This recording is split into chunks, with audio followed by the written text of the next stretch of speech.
Episode की starting में एक लड़का एक लड़की को अपनी पीठ पर उठाकर कहीं जा रहा होता है और वह कहता है कि तुम मर नहीं सकती, मैं तुम्हें बचा लूंगा, ये तुम्हारे बड़े भाई का वादा है। सीन शिफ्ट होता है जहां हम देखते हैं कि तानजीरो चाकुल बेचने के लिए शहर की ओर जाने वाला होता है। तभी उसकी माँ कहती है कि तुम्हें इतनी बर्फ में जाने की कोई जरूरत नहीं है, पर फिर भी तानजीरो कहता है कि न्यू ईयर आने वाला है और मैं चाहता हूँ कि इस न्यू ईयर पर सब पेट भरकर खाना खाएं, इसलिए मुझे जाना होगा। पर तभी उसके भाई और बहन उसके साथ जाने की जिद करने लगते हैं। पर बाद में माँ और तानजीरो की बात समझाने पर वह मान जाते हैं। फिर तानजीरो वहाँ से निकल पड़ता है।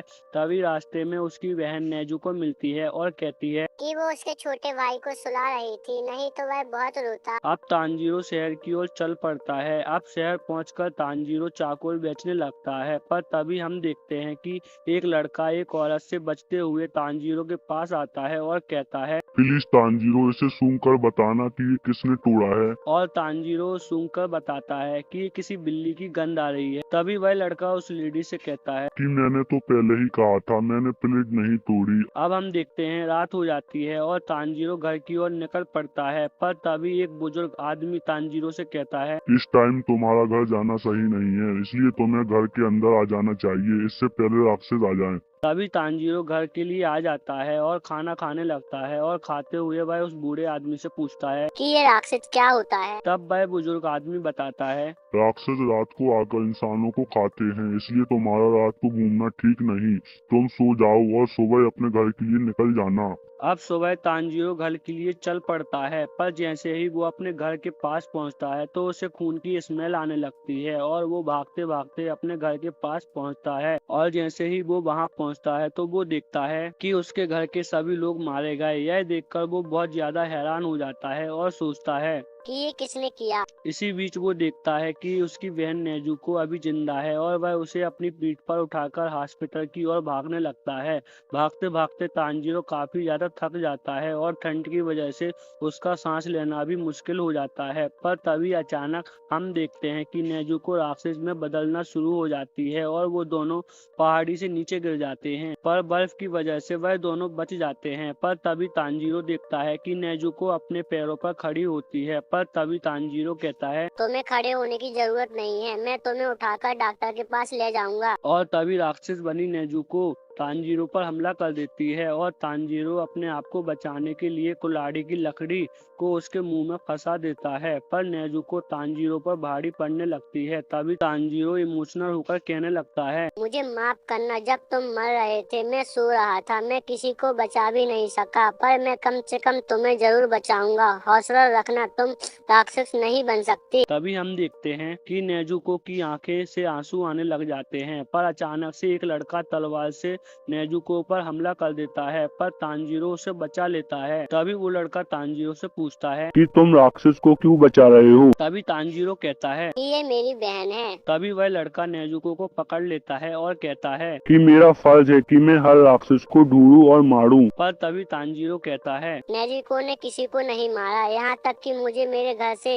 एक अनजान गंध की स्मेल आ रही थी। मुझे लगता है कि उसने ही मेरी फैमिली को मारा है। मुझे नहीं पता नेजुको राक्षस कैसे बनी। तभी वह लड़का बताता है कि जख्म राक्षस के खून के संपर्क में आए होंगे, इसी वजह से यह राक्षस बन गई और इसी तरह यह राक्षस अपनी जनसंख्या बढ़ाते हैं। और तभी तानजीरो कहता है मेरी बहन ने किसी इंसान को नहीं मारा, प्लीज उसे छोड़ दो। तब वो लड़का कहता है कि क्या तुम मजाक कर रहे हो, अगर मैंने छोड़ दिया तो ये तुम पर हमला कर देगी। तभी तानजीरो कहता है कि ये मेरी बहन है, इसे पता है कि मैं इसका बड़ा भाई हूँ, यह मेरे पर हमला नहीं करेगी, मैं इसे ठीक करने का रास्ता ढूंढ लूंगा। तभी वो लड़का कहता है कि एक बार कोई इंसान राक्षस बन जाए तो वह वापस इंसान नहीं बन सकता। पर तानजीरो कहता है प्लीज इसे छोड़ दो, मैं कोई ना कोई रास्ता जरूर ढूंढ लूंगा। और उसके आगे गिड़गिड़ाने लगता है। तो वो लड़का कहता है कि तुम इसे ठीक नहीं कर सकते, अगर मैंने इसे छोड़ा तो तुम भी राक्षस बन जाओगे। क्या तुम यही चाहते हो? और वैसे भी तुम बहुत कमजोर हो।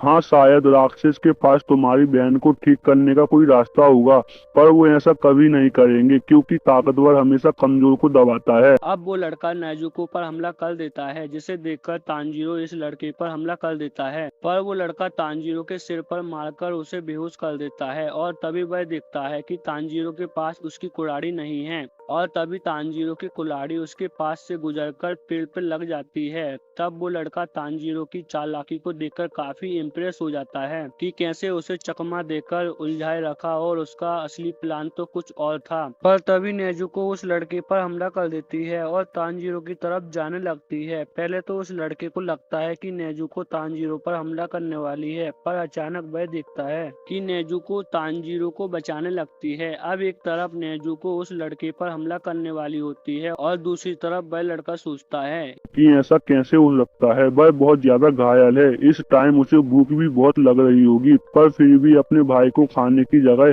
उसे बचा रही है तब वह लड़का सोचता है कि ये शायद बाकियों से अलग है। तो वह लड़का नेजुको को बेहोश कर देता है। तभी तांजीरो उठता है, वह देखता है कि नेजुको उसके पास लेटी हुई है और वो लड़का कहता है कि तुम उठ गए, जाओ जल्द से जल्द माउंट सगीरी जाओ। वहाँ तुम्हें एक बुजुर्ग आदमी मिलेगा जिसका नाम सकोंजी ओरू का टाकी है। जब वह तुम्हें मिल जाए तो तुम उससे कहना कि ग्यूटू मियाका ने भेजा है। और कहता है अभी आसमान में बादल हैं, अभी तुम्हारी बहन बची रहेगी और ध्यान रखना इसे कभी भी सूरज की रोशनी में मत जाने देना। और यह कहकर वो चला जाता है। और फिर सीन शिफ्ट होता है और हम देखते हैं कि तांजीरो अपने घर वालों को दफनाकर माउंट सगीरी की तरफ चल पड़ता है। हम देखते हैं कि तांजीरो कुछ बॉम्बू स्टिक और एक टूटी हुई बास्केट को नेजुको को पास लेकर आता है और नेजुको सूरज की रोशनी से बचने के लिए उस बास्केट को ठीक करने लगता है और बाद में नेजुको को बास्केट के अंदर आने को कहता है। पर नेजुको के राक्षस बन जाने के कारण उसकी हाइट काफी बढ़ गई थी। तब उस समय तांजीरो उसे अपनी हाइट कम करके बास्केट के अंदर एडजस्ट होने को कहता है। अब नेजुको अपनी हाइट एडजस्ट करके उस बास्केट में आ जाती है और तांजीरो माउंट सगीरी का रास्ता पूछकर वहां के लिए निकल पड़ता है। अब चलते चलते रात हो जाती है। जब वो एक टेम्पल के पास पहुंचता है तो खून की गंध आने लगती है और वह जब भागते हुए टेम्पल के अंदर जाता है तो वह देखता है कि एक राक्षस लोगों को खा रहा होता है और वहां पर कोई भी जिंदा नहीं होता। और तब वह राक्षस कहता है यह मेरा इलाका है, जो मेरे इलाके में आता है उसे भुगतना पड़ता है। यह सुनकर तांजीरो बहुत डर जाता है और वह राक्षस तांजीरो पर हमला कर देता है। और दूसरी ओर खून को देखकर नेजुको के मुंह में पानी आ जाता है क्योंकि वह बहुत भूखी होती है। यहाँ तांजीरो उस राक्षस से मुकाबला करने लगता है, पर जब नेजुको को तांजीरो की चीख सुनाई देती है तो वो जल्द से भागते हुए आती है और एक किक मारकर उस राक्षस का सर धड़ से अलग कर देती है। तब वो राक्षस कहता है तुम राक्षस होकर एक इंसान के साथ कैसे दे सकती हो? और वह राक्षस बिना सिर के ही तांजीरो पर हमला कर देता है। पर नेजुको एक और किक मार उसे दूर फेंक देती है, जिसे देखकर तांजीरो काफी हैरान हो जाता है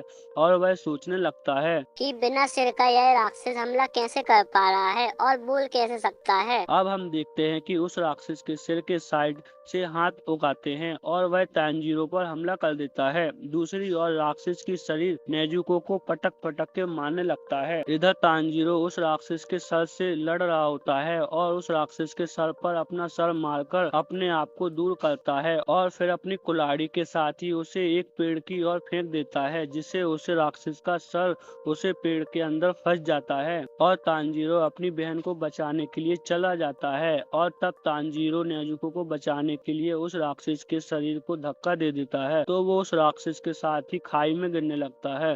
पर नेजुको सही टाइम पर आकर तांजीरो को बचा लेती है और वह राक्षस का शरीर नीचे गिरकर मर जाता है, जिससे उस राक्षस का शरीर भी बेहोश हो जाता है। अब तब तांजीरो उस राक्षस को मारने लगता है तो उसके पीछे से एक आदमी आता है और कहता है यह इससे नहीं मरेगा। तो उसके बाद तांजीरो के पूछने पर वो आदमी कहता है तुम खुद सोचो इसे कैसे मारा जा सकता है। और अब तांजीरो एक पत्थर लेकर आता है। यह इससे नहीं मरेगा। अभी वह उस राक्षस को मारने की हिम्मत बटोर ही रहा था कि वह आदमी सोचता है यह लड़का कितना दयालु है, इसके सामने राक्षस है और फिर भी यह कोई भी फैसला नहीं ले पाया है। मुझे नहीं लगता कि ये इसे मार पाएगा। और तब हम देखते हैं सुबह हो जाती है और वह राक्षस सूरज की रोशनी की वजह वजह से जल के मर जाता है। ये देखकर तांजीरो काफी शॉक हो जाता है कि कैसे राक्षस बस थोड़ी सी सनलाइट से जल के मर गया। उसके बाद वह अपनी बहन को ढूंढने लगता है और उससे टेम्पल के अंदर सेब पाकर रिलैक्स हो जाता है और अब वो सोचने लगता है कि वो आदमी कहाँ गया।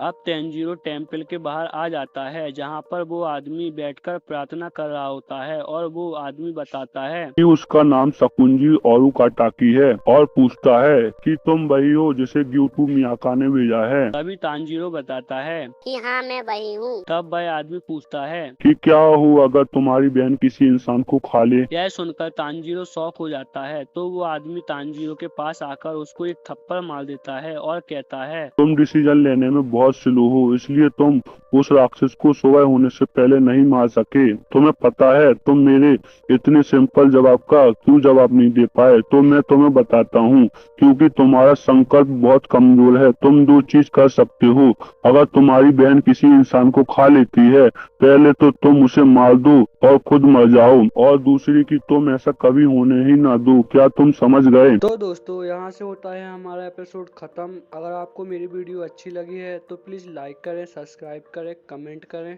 हाँ मैं मानता हूँ कि ये मेरी पहली वीडियो है जिसमें मैंने वॉइस चेंज करी है। अगर आपको वॉइस अच्छी लगी है तो प्लीज़ बता देना कमेंट में। मिलते हैं नेक्स्ट